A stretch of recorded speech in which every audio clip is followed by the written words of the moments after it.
Brute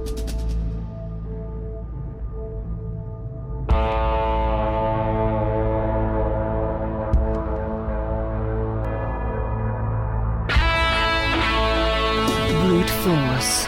If it doesn't work, you're just not using enough. You're listening to SOFREP Radio. Special Operations Military News and straight talk with the guys in the community.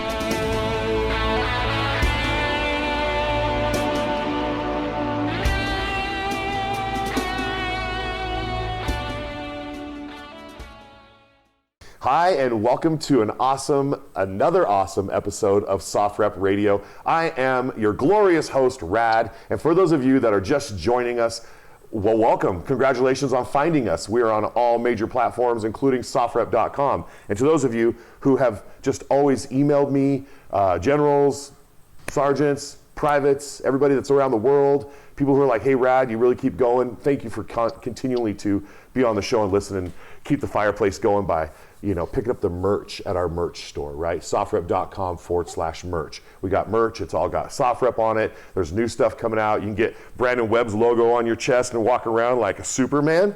Go ahead and buy that, all right? And then tag us in it, we'd love to see it. And also, one of the most important things you can do is work out your mind by reading a book. And if you go to SOFREP.com/book-club, you can join our book club where these guys, like Brandon Webb and others, have curated a really cool library of books that you would probably enjoy to read, including Steel Fear, or The Red Circle. So go check out those books, and hopefully we can get our guest here, Melissa's book, in our book club. But I would like to introduce Melissa Ziobro.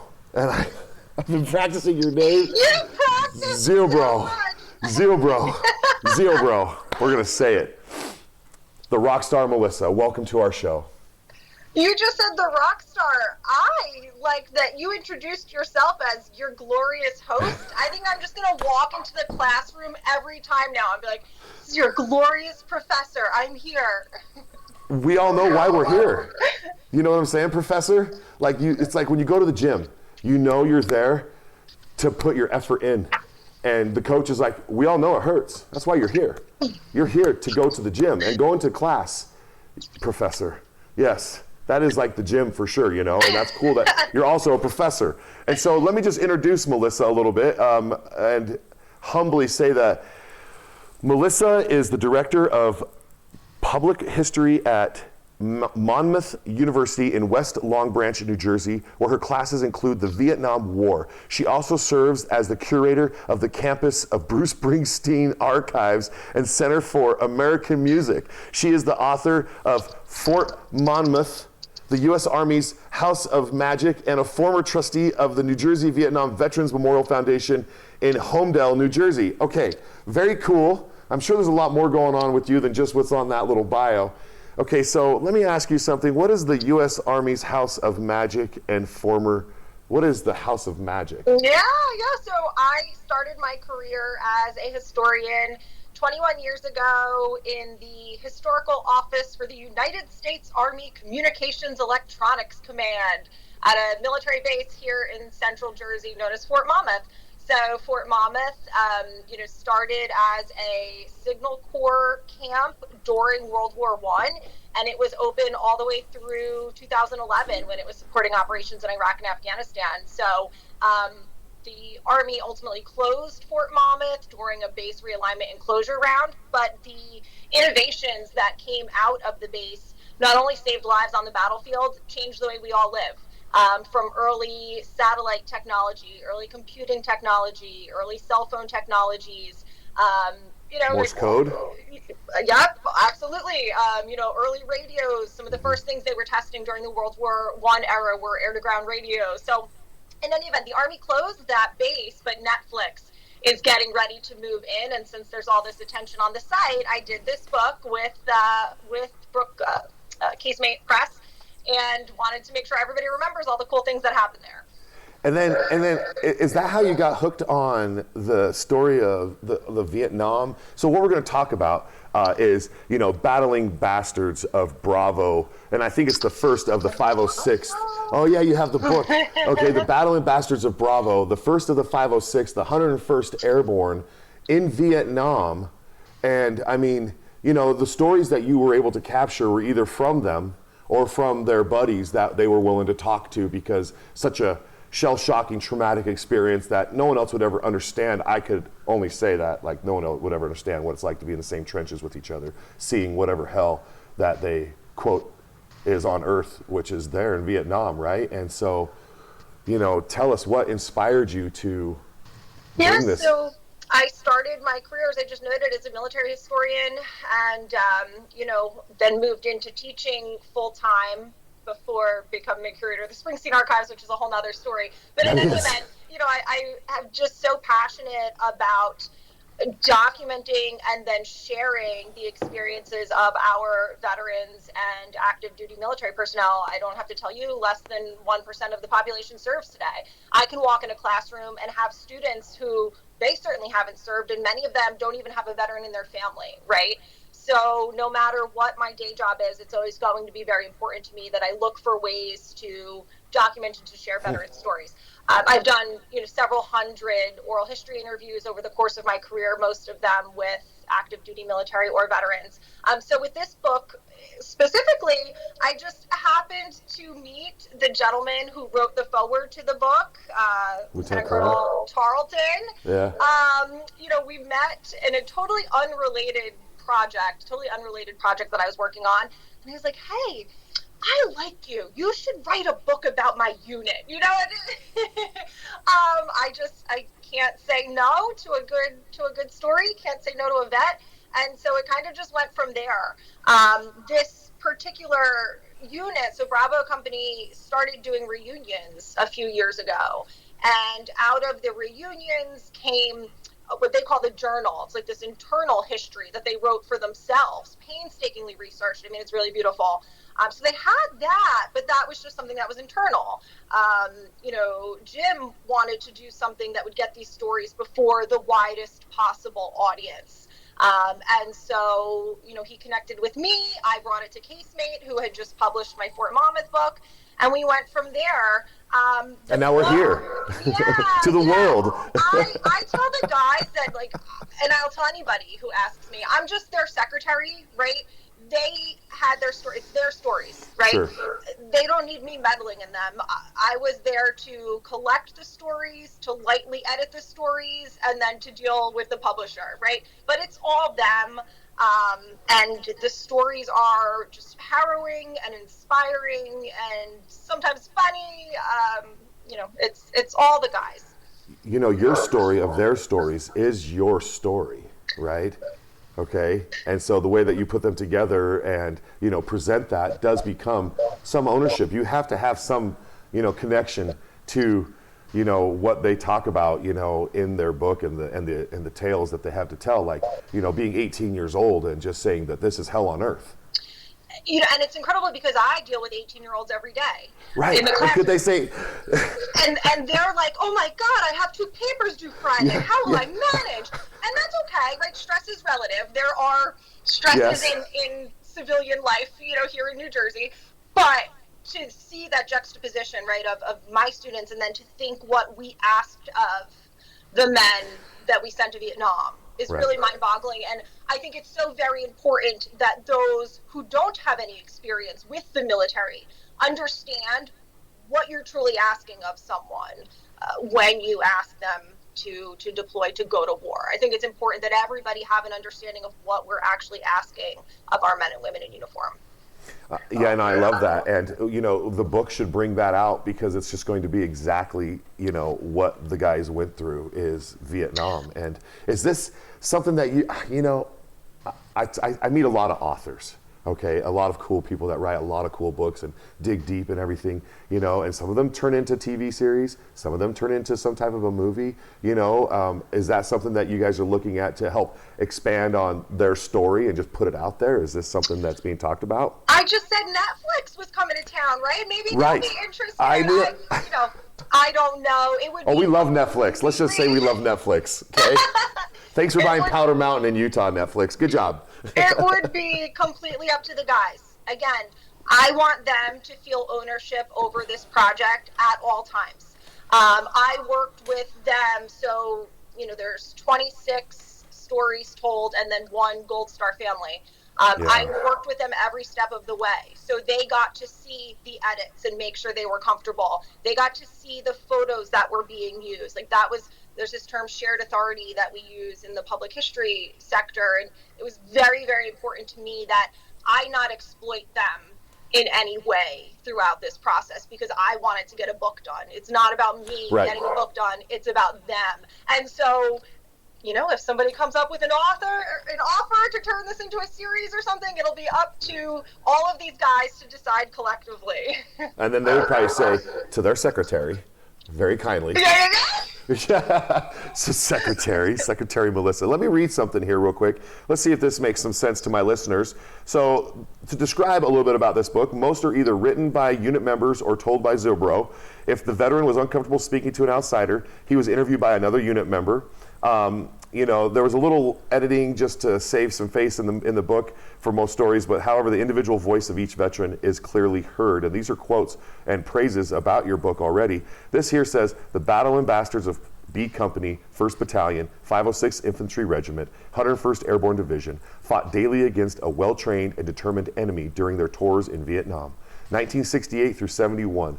Before the war, these men were brothers, sons, sweethearts, I love that part, husbands, fathers, some were athletes, some musicians, some were just out of high school, some in established careers already. I'm sure my listener out there could pick one of those if they've served and find themselves in one of those brackets, Yeah. There is no monolithic battling bastard, but when they joined the 101st Airborne Division, one of the most highly decorated divisions in the United States Army in Vietnam, they united fighting for each other and fighting to return home safely. 100%. It was difficult to put their experiences behind them. As Bravo veteran Terry Taylor recalled, I learned at the age of 18 that you don't have to die to go to hell. Vietnam was hell on earth. And yet, despite the obstacles, many of these men built successful lives post-war. Decades after returning from the war, when the men were ready to cautiously revisit their experiences, the bastards started stateside reunions, which is what you were touching base on. They started getting together and you started collecting them, their stories, and from these reunions came the wish to share their stories with the world, to honor, to educate, and to inspire. The result is this book, written from interviews and diligent archival research in which the surviving Battlin Bastards tell their stories of combat in their own words and honor those who sacrificed for their country and their unit. And so, Melissa, do you know, are these surviving members, are they being brought into current 101st Airborne interview, meetings and pep talks to these young men that are in the 101st? That might be a good thing for maybe some of them to be pulled into, and we need older experience to teach younger, right? I love that, and I would say, to the best of my knowledge in working with these guys over the past 2+ years, most of them have been very, very quiet about their service up to this point. And that's not unusual, right, with veterans. A lot of times you want to come home and you want to put it behind you and you want to get on with your lives. And so I don't think many of the gentlemen have been involved in that type of mentoring thus far. I think they might be getting to the point where they're ready, though. Several of them have said that this book is the first time they've told their stories to anybody, even to family. But now they're getting to an older stage in life, and they're recognizing that if they don't tell these stories, who will? And that there are lessons that can be learned from these stories. I think often when I do oral history interviews, potential narrators might be a little hesitant because they feel like it's self-promoting, right? And they'll always say, I didn't do anything special. You don't want to talk to me. You don't need to be. And I say, no, you did, simply by serving, by deploying, right? No one else can tell your story. And so, they're starting to open up for the first time. Several of the guys have agreed to do interviews like this if there's any call for it. So I'm really proud of them. It's brave of them to revisit these things, even if it is 50 years later. I mean, really, my dad was in Vietnam as a 17-year-old in the Navy in '68. Right, so he enlisted right out of high school, went in. Actually, he enlisted in high school, went through summer boot camp in the Navy, went back to high school, graduated, then shipped right off to they would say Vietnam, You know, Vietnam, however you're gonna, whatever side of the country you're from, Vietnam. But you know, my dad, you know, he passed away. Agent Orange was a big factor. A lot of these guys and gals that were serving, deployed, all came in contact with Agent Orange and all of these different types of pesticides and, you know, burn pits. Let's talk about the burn pits that they were burning over there, right? Like, Exactly. you know, and the benefits that these guys still deserve. If they haven't got them already, they should still, and not make them wait any longer. See, that's the game, is like for benefits and paperwork. It's like, oh, we'll just put it 6 more months. Well, in 6 months, Bill's going to be 70, you know, but he's available today. So like, but not to mention, Bill also has very likely passed some of the impacts of that exposure down to his kids and potentially his grandkids. This is something I see that absolutely haunts Vietnam veterans, that not only did it happen to them, that they may have passed the ill effects down. And so again, when we talk about lessons learned, I think the more we can educate the general public about things that have happened to our military, the more likely they will be to care, to support for veterans, to invest in veterans. Let alone to fight over like some muddy hill, taking out somebody that they never met, never got a chance to have dinner with, just told this is the bad guy. The other side says this is the bad guy. Both sides are the good guys to themselves. Yep. You know, and it was such an entrenched position. Everybody had punji sticks and secret little like stabby things coming out of trees. You know, the Viet Cong and the whole Vietnamese, they were very, they knew that area. They knew their land. They knew how to use just wood, shave it, point it, pee on it, punji stick, you know. And they were free to fight the war any way that they Guerrilla. could, right? Yeah. While the rules of engagement for the Battlin Bastards and others who were deployed were constantly changing, and they had to try to navigate those, and it's a very complex situation. I think if, you know, I walk into a class full of undergrads, they come in with a lot of preconceived notions about the Vietnam War and about Vietnam soldiers, Vietnam veterans. And it's like, you have no idea. You really have no idea until you hear it from the men themselves. And so that's why I just think oral history is the best medium for storytelling, because you know, you don't need me as your interpreter. Your story comes best from you. You know, I can't remember what documentary it was, but it was where they, you know, brought both sides together. They were older after the war, and they just the you know, the enemies of each other hugged themselves. They would have just been at each other in the war, but you know, 30 years later, I can't remember what the documentary was. It was really like kind of, it's very moving. Well, you see that again and again throughout history. I mean, they did that as far back as like with Confederate and Union veterans of the Civil War. I mean, we do see that again and again, and it's like, in the moment, you're not even fighting for a cause. You're fighting for the man standing next to you. And yes, you've decided that the people on the other side are the enemy. But, I mean, are they really your enemy? They talk, several of the narrators in the book talk about how, you know, during training, the Vietnamese were dehumanized, right? And that was something, that was a tool. You had to dehumanize the enemy in order to be able to go out there and try to accomplish your goals. But that's not something that's internalized in these veterans. It's something they were taught, they were told to do, and they're trying to survive. I just think of Hamburger Hill. There's a movie that was made called Hamburger Hill, and they're just the like guys on the... hate that movie. I tell you, you know, it's like, specifically, right? It's just like so brutal, you know. Why do they hate that? Did they tell you why that they hate that movie? Is it just too much? It's too much. It's not accurate for them. Of course, you know, you understand that they would take issue with it. You know, my dad back in the 80s would never let me see Platoon. I was a little kid, and I was always obsessed with Dad's career being a Green Beret, you know, just in like the 80s. But I guess his friends had went and seen it, and they just walked out of it, you know, from that movie, because it had just brought back a flood of things that they just didn't want to have to, you know, remember, or it was just too much. You know, put into it. And so, I mean, that's, there, you know, I've seen it now, Dad. Now what? Johnny Depp. For the guys I've spoken with, it's more that they're like indignant that they find historical inaccuracies in the film, which is, you know, obviously the norm with any Hollywood spectacle. But, so I just think that if anybody is looking for a good read, Father's Day is coming up.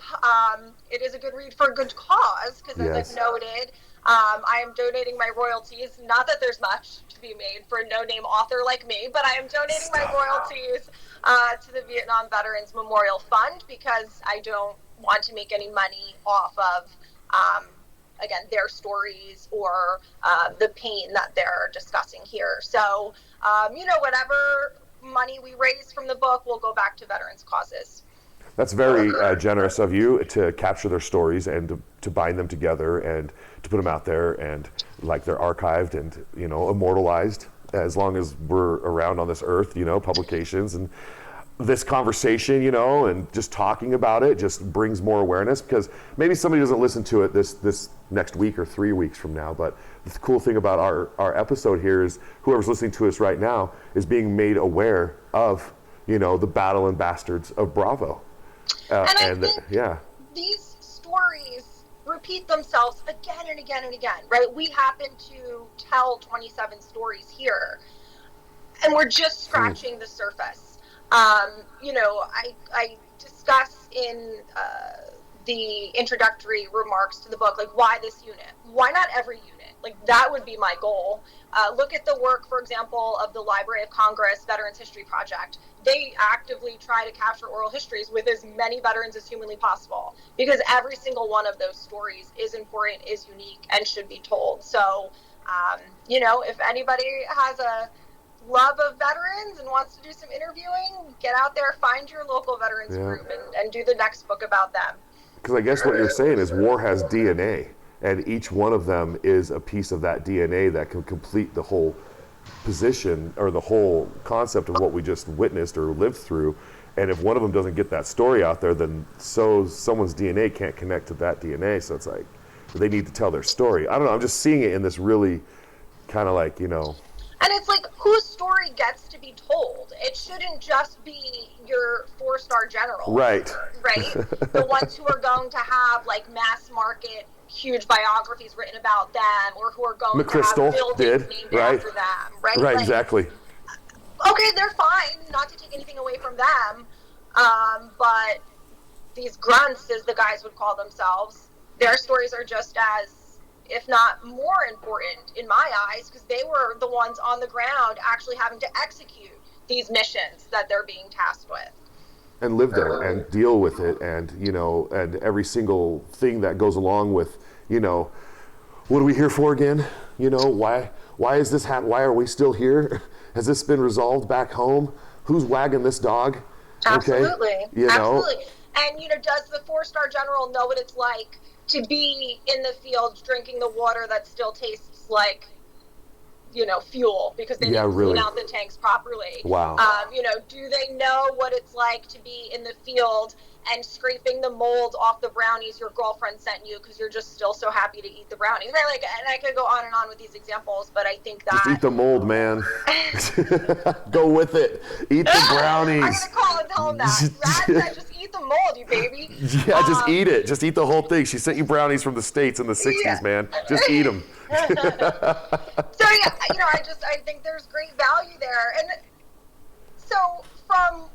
wearing like my academic hat, yes, there's great value there. It's an educational tool. I'm going to teach students. I'm going to make them care about the war, because when you talk about, some 58,000 killed, that's a number you almost can't wrap your head around. But when you talk about them having to carry their deceased friends off the battlefield, that makes an impact on you, right? The way a statistic might not. So from an academic perspective, the book is an incredible educational tool. It's just interesting. Maybe I'm biased, right, Brad? But it's so engrossing, and I think it's an easy read too, because we've got it broken up. Each chapter is dedicated to a particular soldier, so you can pick it up, you can put it down. I just think that your audience in particular should really, really enjoy. I would think so. And they like to read, because we have a book club, and that's sofrep.com/book-club. Get a book, read a book, move the muscle of your brain, you know what I mean? And you can read, the Battlin Bastards. You can just find that. When is that? Is it out right now? Are we? It is. Yes, it is. So So Casemate started shipping the pre-orders a few weeks ago, and then I think it was April 15th was when it went live, and it's already sold out at Barnes & Noble. Oh my gosh. It's been selling really, really well, so we're very, very excited about, spreading the word. Well, good. And then that gives you an opportunity for Casemate and for anyone else in the world to say, hey, you can type, you can write, you can put it all together, and it sells out. That's really awesome, and I'm really happy because I have a lot of authors that come on and hope for that kind of, success. You want to know a trick that I heard from an author? I want to say it was Brad Thor or somebody, Jack Carr. They said that they take their book with them to the airport, okay? And if it has a UPC number on the back of it, okay? And if it's not in already the gift shop at the airport, they just they take it to the register and they have them scan it. Okay. And it says out of stock. Okay. And then you buy it from them, and it's the last one, and then they order more to put back on the shelf. Ooh, this is a fascinating trick. I got to go to the airport on Sunday, actually. You see, so if you have your book and if it has a UPC, you can be like, oh, I'd like to get this Battlin Bastards book. You just put it right down and see if it scans, and if it scans, they're like, oh, it's out of stock. Well, you just pay for it, deal with it, just buy it back, okay? I don't know, Brad, this sounds shady. Cut this part out. It's not shady. Oh, no. I'm just playing. No, I hope it's at the airport. I hope it's already sold out. You see what I'm saying? There's no shady. You want to know what was shady? Vietnam was shady, okay? That's what's shady. You want to know what was shady? Having the Battlin Bastards have to go to Vietnam to fight for what? For each other, because they were sent there. And it's so interesting that you say for what, because when I talk with veterans, whether it's the guys in this book or the others that I've been blessed to know through my work with the New Jersey Vietnam Museum, whatever, they still have very different emotions about the war, different opinions about the war. There still are veterans who feel like they went there and they had a good mission and they were going to stop the spread of communism, and they still feel that was a valid mission and they should have done it, and they regret that their hands were tied by the chain of command and the politicians. And then there, at the other end of the spectrum are veterans who say that whole thing was, baloney and we should not have been sent there and it was ridiculous. But they still have a very broad range of complex feelings about the war. You said earlier, there's no one monolithic Vietnam veteran. No, and to this day, I've had the guys coming into my shops here in Salt Lake City who are veterans from Vietnam. They're older, bringing grandkids in and stuff like that. So we'll always welcome them. I'll say, hey, well, welcome home. Yeah. And they look at me and they just kind of have a moment. I'm like, no, I mean from Nam, bro. I don't know if you've ever been welcomed home, but let me welcome you home. And it's like 2024, and so, back then it wasn't so, wave the flag. It was like, be mad. And like, there was a lot of emotion in America where they're like, bring them home is what they wanted, stop the war, bring the soldiers home. It's not so much that they were what they called them baby killers, because in war that happens, okay? That happens. All war has that, unfortunate moniker on it. And so, it's inevitable. Look at Gaza happening right now. It's completely, like you said, that's a number that if your students aren't understanding what 50,000 people killed is, that's who's been killed there already. Yeah. Compared to Vietnam, respectively, is like, what they're doing with the Israeli and Gaza war right now is just 50,000 people have been killed. Yeah. Vietnam, 50,000 people. But Vietnam was how long? 1954, really, we got into it. Depends when you want to start counting. Yeah, the French were like, oh, bonjour, au revoir, come over here, help us. Are we going like to Dien Bien Phu? What are we doing? Yeah, but really, why we got into it as the U.S. was to help the French, because the Vietnamese were battling the Japanese. Am I wrong on that, Professor? No, this is something the book starts with just a very, very brief introduction to the war. Because there's just books upon books written about the Vietnam War, but I really wanted just a very brief introduction, particularly for students who didn't have a familiarity. But one of the things that I discuss is how there's this initial lack of understanding of the long history of Vietnam. The Vietnamese people had been occupied going back centuries. So is it the Chinese? Is it then the French? Is it then the Japanese? And then it's the French again. And so there was this generations long refusal to be dominated or desire for independence that I think American planners completely discounted. And so there's this great saying, I'm going to botch it now, but it's like about forget it. I'm going to forget it. It's about a tiger and an elephant and who's going to get tired first. Well, who gets tired first, the tiger or the elephant? Well, it depends, right? Yeah. And so this was the idea with the North Vietnamese all along, was they're not going to get tired of it. They're going to outwait the situation. And they knew the Americans, with all of their money and, their huge population, they would eventually get tired of it. They would lose the will to fight. That was predicted very early on, and ultimately, that's what happens. Mm-hmm. Another thing I would just mention is you talked about them coming home, and yes, that phrase "welcome home" is so important to the guys. A lot of them had different experiences coming home, I found, depending where they lived. So if they were in the South or the Midwest, some of them did get that kind of traditional welcome home with the banners and such. It was more like on the coasts and in the urban areas where they found more strife. So that was just an interesting thing that popped into my mind that I uncovered as I was doing the interviews. That it was kind of like different areas had different take on the situation and the war.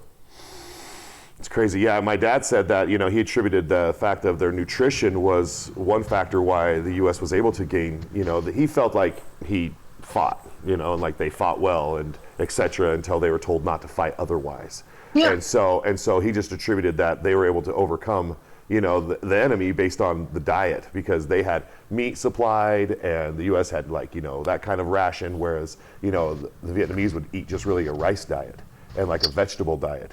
Or scavenge. That is something that comes up in the book. They would have their interpreters and guides, and the guys will sit down and they'll get out their MREs while their guides and interpreters are looking for what vegetation they can eat, what insects they can eat. So again, that's their understanding of the land. It's very different when you've been picked up from Cincinnati and dropped in the middle of Vietnam and told good luck. Yeah, really, I know. And so when it comes to stamina, that just to keep the fight going, internally, it's just got to be fed. And so, I mean, like you said, each veteran has a different take on their time in Vietnam. For example, like the story I keep going back to my dad, but all my guests that listen and everybody that listens know I love him so much. He a big part of my life. He said that the first thing he noticed when he got into Vietnam, when he knew he was in Vietnam, was he got off the boat for the Navy to go off this long dock to get onto the pier, and there was all these sitting Indian style, he said, black pajamas, 500 or so, just sitting, and there was 2 Marines with M60s just sitting over them, and they were captured Viet Cong, combatants that were all just right there at the shore. That's when he knew he was in Vietnam. I'm sure these guys all have a story that's so similar to like, when I knew I was in Vietnam when. I always ask them about their first impressions, and it's always the heat and the smell. It's the first thing that kind of hit them, and that's really implanted in their memory. Some of them talk about, you're getting off the plane and you're getting on these buses and the windows are blacked out because, you're immediately a target. From the minute you hit the ground, you're a target, and trying to acclimate yourself to that. Having come from, the safety of the States is another thing that comes up a lot. And what a great question I think is like, these guys, they get trained to do air assault. Okay, these are Airborne, 101st Airborne. They have different equipment. They have like collapsible stocks on their rifles so that they are airborne so it doesn't get snagged in their shoot lines. They have just a little bit of a difference on their equipment versus a regular infantry guy. They're trained to deploy out of aircraft into hostile territory. Not in Vietnam. Yeah. And it's the same thing with a friend of mine who's an Arctic soldier who got deployed to Afghanistan. He's like, no, nothing like you'd think, Rad, but when it was cold, I knew how to stay warm. But other than that, it wasn't like snow leopards and, the whole, what you think they trained for. They're just like, I can handle the cold. But in Vietnam, these guys are like, I guess they're supposed to be able to hit you from anywhere, right? The Airborne, if they need to go airborne, that's what they do. If not, boom, right up the gut, huh? Yeah, I mean, Airborne becomes that they're being transported by the helicopters and they're, in and out. But most of the guys who are covered in this book just spend their time marching through the jungle. They're on their feet, just marching through the jungle. And then occasionally you get picked up and, the chopper takes you back to the rear. And if they were lucky, they got to go to the beach for a day, and relax at the beach and have a warm beer and, Beach Party Vietnam. That was it, but you get a day and then, you're back out in the jungle for weeks on end. So it's that unrelenting pace that I think takes as much a mental as a physical toll on them. The men talk a lot about their leadership. I know, when you're thinking about Vietnam broadly, you think of, instances of fratricide or the officers getting fragged or whatever. These men, for the most part, speak glowingly of their leadership.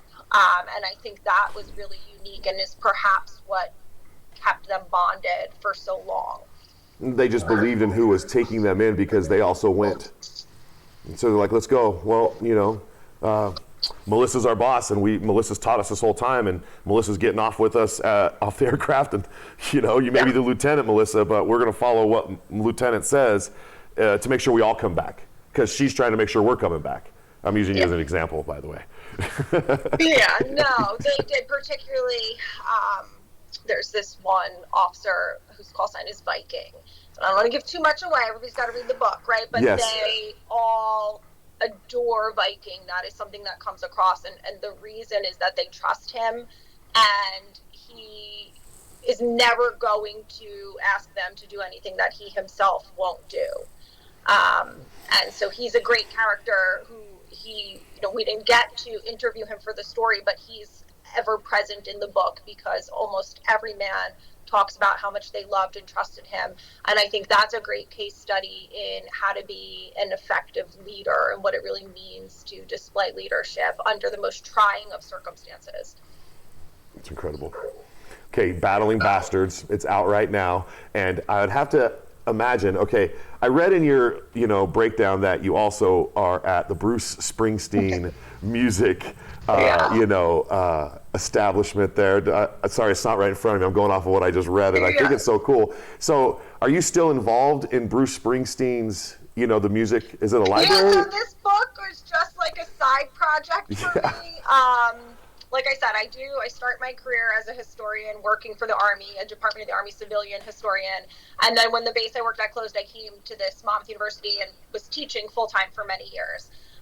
In my role as a faculty member, we have this thing that lives at Monmouth University, the Bruce Springsteen Archives and Center for American Music. We are Bruce Springsteen's official repository.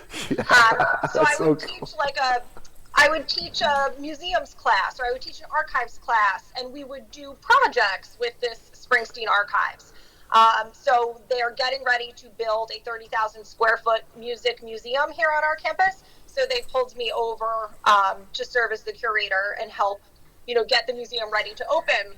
So I was in the middle of doing this book when I moved into this new slot. So it was a little crazy to juggle and to get the book done on time, but I was not going to disappoint these guys. So we still got the book done. And I'm always finding interesting ways to do military history in my current role. So for example, Bruce Springsteen's first drummer, this teenage kid, Bart Haynes, he leaves Bruce Springsteen's first band, the Castiles, to enlist in the Marines, and he's killed in Vietnam. So I just did a biography, an article of Bart Haynes. I mean, this incredible story. And then, Bart has long been like a footnote in Bruce's life. And, I was able to interview Bart's sister and a medic who was there the night he was killed to flesh out that story. Or like Bruce, Bruce, he avoids the draft, but he had close friends like Bart, another guy, Walter Chichon, who were killed in Vietnam. So he understood both the threat of the draft, and what it was to see young men go off and be killed. And he winds up from very early in his career supporting Vietnam veterans' causes. So there's always a link there with the military history for me. Born in the USA, okay? Bruce is an American icon, all right? He should be nurtured, and like you're doing that with, you know, preserving everything about it, about Bruce and all he's done, and you know, and Max Weinberg is a drummer for him, and such a great musician. And, I was just packing Max's drums up. And you said Born in the USA, so we have this traveling exhibit right now. It's called Music America, and it's like 150 objects that tell the story of American music history. And in the exhibit, we have some of Max's drums. We have the whole Born in the USA outfit. So yeah, we have a dress, keeping with the Vietnam theme. I have a dress that Nancy Sinatra wore entertaining the troops in Vietnam. That is so cool. I am totally Stefan right now because of Max Weinberg's drums, you know? Yeah. As a drummer, right? So you're gonna know, you know, Max has the skills, right? Yes. Love I'll it. send you a picture of Max's drums. Oh my gosh. That is so awesome. Yeah, and Bruce, you're the man too, bro. I'm not trying to take away from you with Max Weinberg, but geez, you know, what a you know, the E Street Band, okay, right? Yeah, you know, I always tell people that it was a difficult decision for me to leave my full-time faculty role and come serve as the curator here, but they expect like 50,000 people to come to the museum the first year. Yeah. And I think music is I'm always looking for accessible ways to get people excited about history. So I think oral history, you know, telling people's stories in their own words is a way to get people excited about history, but music is another way to get people excited because music is so accessible and like everybody likes music. So if you can use music history to get people excited about the past more broadly, then I think that's a good thing. You're awesome. That's awesome. And we've totally gone off on a tangent here. What is happening, Red? No, I told you at the beginning, I think you'll like the way it goes. It's totally awesome, right? And so, you know, I love how you juggle yourself, and you're powerful, and as a professor, you know, as a woman in America and on this planet, and, you know, don't let anyone ever take anything away from you, and you just keep doing what you have to do, and you keep your head down, and you just keep moving forward and gaining ground. And I'm sure that all of your Battlin Bastard bros that are still around would agree with me, okay? And I'm sure that you're in the right position to be a curator for the rock and roll, because of rock and roll, okay? And I mean, I've really been taking up a lot of your time. We've been talking for about 45 minutes. It's just been flying by. But I know that you're very busy, and I know that there's a lot of folks that are wanting to have you come onto their show, and I'm glad and flattered that you chose us as well. And I want to say thanks to Daniel for arranging everything, right? So thanks, Daniel. Over at Are we good? Did you get enough? Were you supposed to go for a full hour? Well, I mean, if you want to keep going, we got it. We're not even done yet. No, it's totally cool. I mean, I told you the secret about the airport. You didn't want to hear that. You're like, shh. I was like, that's a 30-minute, you know, tutorial on how to get your book in the airport. And then I was like, you know, the Battlin Bastards. What more is there? Go get your book, you know? Perfect. Well, then there you go. That's a perfect way to end. Go get your book, people, because it's a good read for a good cause. And these guys deserve to feel your love and support now as they reach, you know, the end. Of life. We're losing these guys at a very fast clip. And so it's so important that we talk about their stories, that we learn lessons from them, and that we show them our love and appreciation while we still can. I will say this to you before we go. If you know that one of them would like to come on and talk to me, all right, and you say, hey, I think that you would be a good fit with Rad on SOFREP, you send me one of those Battlin Bastards. Okay. Yeah, and I will put them on. You could be on too if they want to have you as just like a comfort zone, whatever the case is. So be it. You know, now that we've become friends. Right? You're like, oh, Rad's fine. Don't worry about it. Come on. I vetted him, guys. He's fine. Yeah, he's vetted. He's totally fine. Totally fine. Born in the USA. All right. No problem there. Awesome. Well, with that said, Melissa, thank you so much for taking time to be on the show. And to my listener and to those that are just joining us for the first time, you know, I hope you stick around. And again, check out the merch store at sofrep.com. Find us on Instagram at SOFREP. And thanks again to Brandon Webb, who runs the place, the SOFREP, and all of us out there like Callum and Chris and, you know, April. Thanks for everybody behind the scenes. I wouldn't be here if it wasn't for you guys believing in me to run this ship. So thanks so much again. And on behalf of everybody that was on my show and myself and Bruce the man, what's up? I say peace.